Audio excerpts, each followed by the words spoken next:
Hello, and welcome to another Dark Veil tale. This one is called Do You Dare Taunt the Cursed Pine?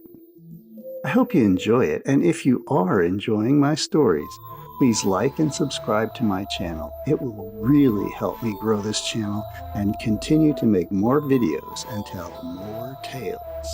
But for now, let's begin.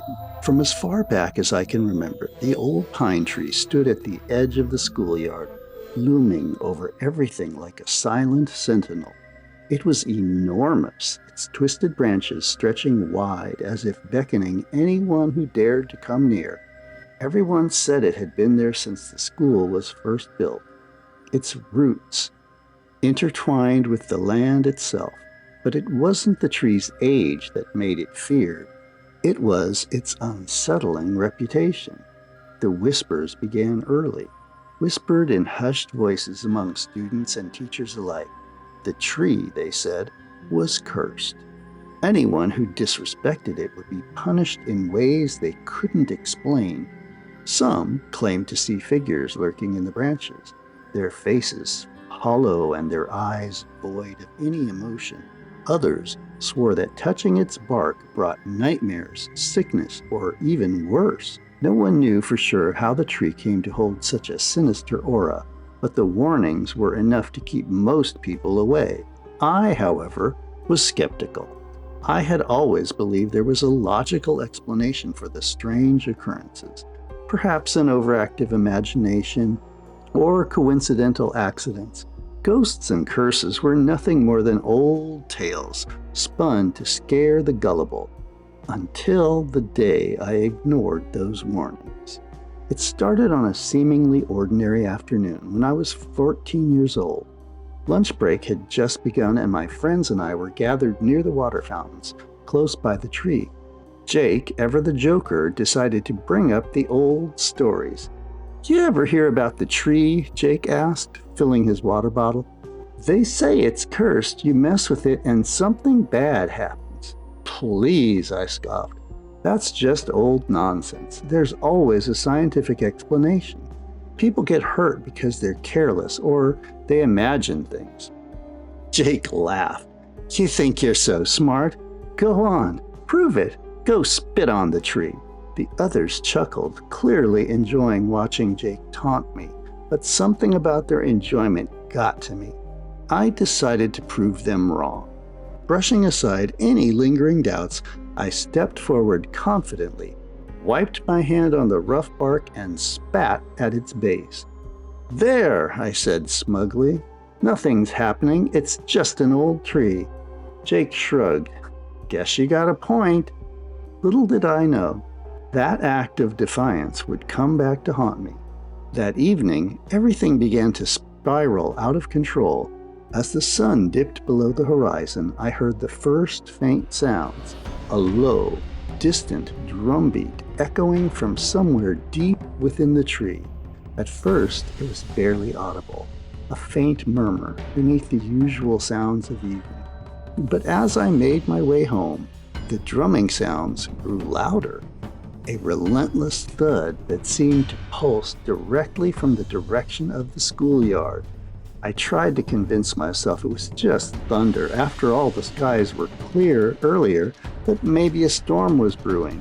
Yet there was something unnatural about it. The drumming seemed to follow me, getting louder with each step I took. The town was eerily quiet. No cars, no distant voices, just that haunting rhythm. As I walked past the edge of the schoolyard, I saw something strange from the corner of my eye. A shadow darting up the pine, too fast to be real.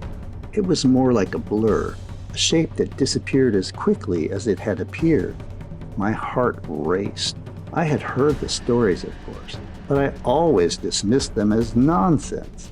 Yet, standing there, staring at the tree, beneath the pale glow of a streetlight, I felt fear creep up my spine.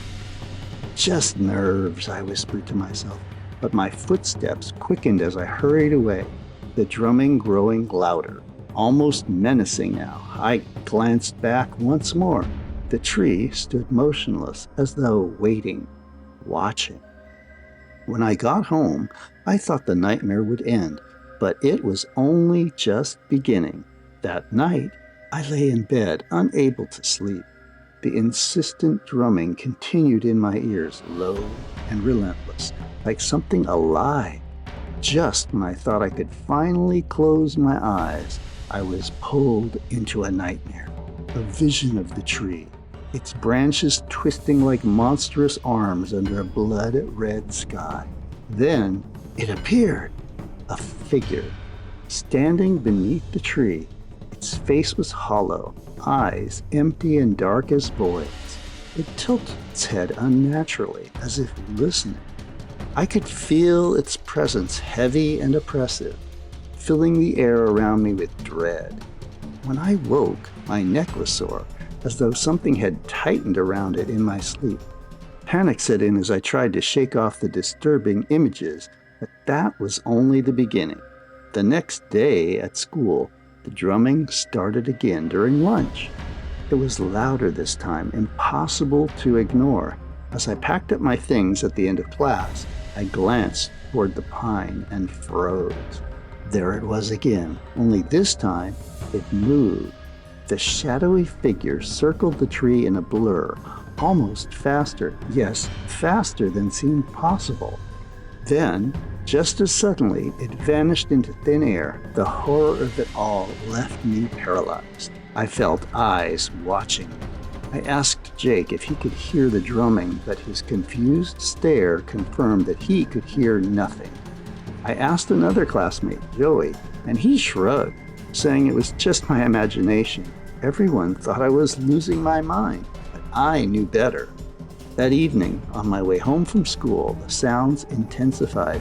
Drums, yes, but now mingled with laughter, sharp and hysterical, like a chorus of voices. Without thinking, I looked toward the tree once more. That's when I saw her. A grotesque apparition stood beneath the branches, its head resting atop a twisted, stick-like body. Its hollow eye sockets glared up at me, a wide, ghastly smile stretching from ear to ear. The sight was so horrifying, I felt sick, like I was going to puke, and then I collapsed in sheer terror. The rest of that night is a blur. I woke up back at home, my mother hovering over me with tears in her eyes. She explained that I had passed out, but I couldn't remember anything. From that day forward, the horrors began to consume me, figures appearing at random, visions of deformities and twisted bodies beneath the tree. Each sighting ended with me fainting or left shaking and unable to function. The torment followed me wherever I went, home, school, even in my dreams. Finally, my mother, at her wits' end, decided to act. Too terrified to have me stay any longer, she transferred me to a school in another town. She thought it was my last chance at escaping the madness. She transferred me to a new school, and we eventually moved. After the first few months, it seemed like the nightmare was over. The terror faded, but something still lingered deep inside me. An invisible weight that pulled at my chest. I avoided returning to my old town and school, fearful that the curse would follow me. Each time I did venture back, I felt the phantom drumming return, the oppressive presence closing in on me again. Now, 12 years later, I rarely visit my hometown. Whenever I do, I'm haunted by the strange shadows and the sensation of being watched. The echoes of the pine's curse still linger, and I know I'll never fully escape it. There are some places I've learned you should never disturb, and the cursed pine was one of them. Thanks for listening to my Dark Veil tale. Make sure you like and subscribe to my channel. It really does help me grow this channel so I can make more content for your enjoyment. Also, check out the linked video for another creeper-style story from Dark Veil Tales.